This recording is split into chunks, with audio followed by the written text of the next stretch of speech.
فاسألوا أهل الذكر إن كنتم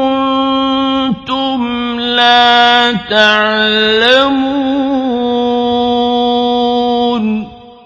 What do we do accumulated oat fast due to pregnancy and childbirth? Yes, it's one of the most uh, controversial issues among scholars when it comes to fasting is a sister who is pregnant or breastfeeding,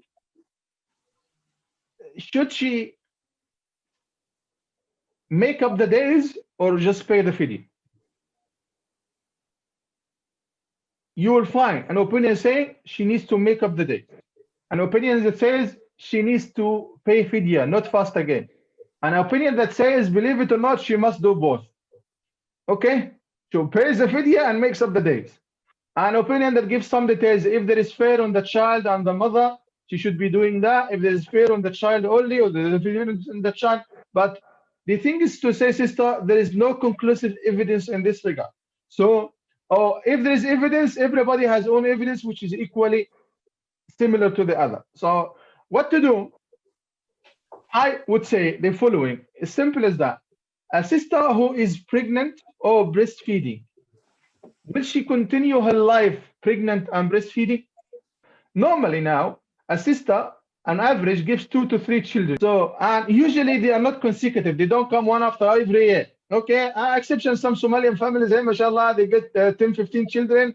One year she is pregnant, the next year she is breastfeeding. 1 year she is pregnant, the next year she is breastfeeding. That is exception. That is not the rule. Okay, but the rule is sisters now just get on average 2 to 3 children, and usually they spread them maybe one child every 3 years or something like that. And this excuse of being unable to fast due to fatigue from pregnancy. Obviously, when you are pregnant, you have a child in your stomach, in your womb, and the child is nourishing on everything from you. That's why pregnant ladies eat a lot. Uh, they not because they became there is no break for them in eating, but because there's another being inside them eating, so they need to nourish him as well. Okay, and ladies who keep getting pregnant and children, they develop some problems with calcium and with bones because the child takes all the nutritious elements in their bodies. So it is completely understood that they need more food than usual, and they will be harder for them to fast. Same with sisters who are breastfeeding, because the nutritious elements in the body goes in the milk to the child. However, it is not as severe as a sister who is pregnant, particularly in the later period of pregnancy. So Allah subhanahu wa ta'ala has given there the concession to break the fast. However, I would say many sisters I'm aware of, they are pregnant and breastfeeding and they fast normally. A little bit more difficult than others, but they can manage it. So, sister, if you can manage it with a little bit more difficulty, believe me, your reward will be much higher, inshallah. However, Allah has given you the permission to break the fast, even if you can manage it. Same as someone who is traveling. Allah has given him the permission to break the fast, even if he can fast while traveling. Clear? Now, when you choose, for example, to break the fast, what should you do later on? Should you pay the fidya and not fast these days again? Or should you make them up, or should you do both? The analogy says that, as simple as this. If you look at the rule for those who fast and those who do not fast, or those, the rule regarding those who need to make up the missed days and those who need to pay the fidya, you will find that the general line combining all these rules, that if there is a chance you can make them up later, there is no way you can pay the fidya. And if there is a chance, there is no chance you can make them up later because you have a chronic disease or you are too old, you can never go young again. People who are too old in age, or people who have chronic diseases, they must have medications every single day, 3-4 times. So there is no way for them to fast in the future, or at least there is no expected time where they can, their conditions can change. These people, straight away, they pay the fidya. What is the fidya? 1 meal of the average food of the area where you live in to be given to a poor person. Or 1 meal here, we say, because you will not go and give 1 kg or 2 kg of rice, for example. We'll give a meal. So a meal is average here 5 to 6 pounds. So this is what you need to pay as a fidya for every day that you cannot fast during Ramadan or after Ramadan. Now, as a sister who is pregnant or breastfeeding, will you continue your life pregnant or first breastfeeding, or will you continue with this for 2 consecutive years? I don't think so.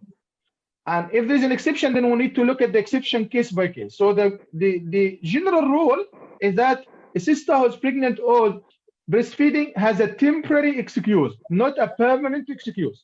And when someone has a temporary excuse, the rule in the Sharia is that they need to make up these days. So let's say, for example, you were pregnant for 1 year and you've been breastfeeding for 1.5 or 2 years. I would suggest first make up these days in the short days of winter, when the day is quite short and you can manage. That's one option.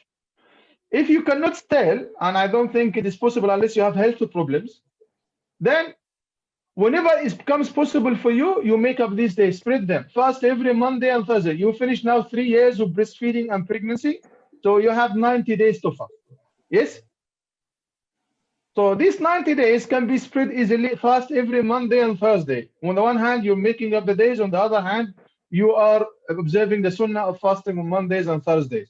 Fast the 3 middle days of every month. So if you count this actually, Mondays and Thursdays twice a week, that you will end up 8 days a week. And the 3 middle days of every month, so you will have a minimum 10 days. It could be 11 days. It's based on whether the 3 middle days will go through Monday or Thursday or not. So you will have a minimum of 10 days fasting every month. So in 9 months, you will be able to finish the 3 days of fasting.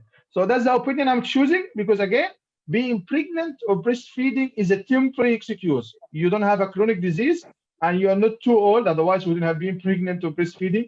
So, and you can manage fasting later on. Whenever it's possible to manage the fasting at a later date, even after a few years, then you are not allowed to pay the fidya. And the opinion that says you pay the fidya and make up the fasting does not make any sense actually, because Allah will never combine two types of compensation on anybody. It's either or. It's never been mentioned in Islamic Sharia that you have to do both, unless when you do something haram, for example, such as, for example, having sexual intercourse during the month of Ramadan, during the daytime. This Allah will come as a punishment now. It's not a kafara. You have to repeat the fast and you have to pay the kafara of feeding of fasting 60 consecutive days. It is clear, inshallah. So sisters who are breastfeeding or pregnant, they need, in the correct opinion that I choose, while admitting there are other opinions, that they need to make up the fast whenever it's convenient. A better way to make up the fast is to fast during the short winter days. If they can't, then after they finish a number of years, then they can spread the day throughout, and don't leave it for last month. For example, say I'm fasting in Sha'ban, inshallah. You don't know what happened. You may get sick. You may have to travel. Something might happen to you. You don't know. Saudi Arabia might announce Ramadan 3 days before. You don't know. So you need to be cautious in this regard and take the safer side when it comes to one of the pillars of Islam, please.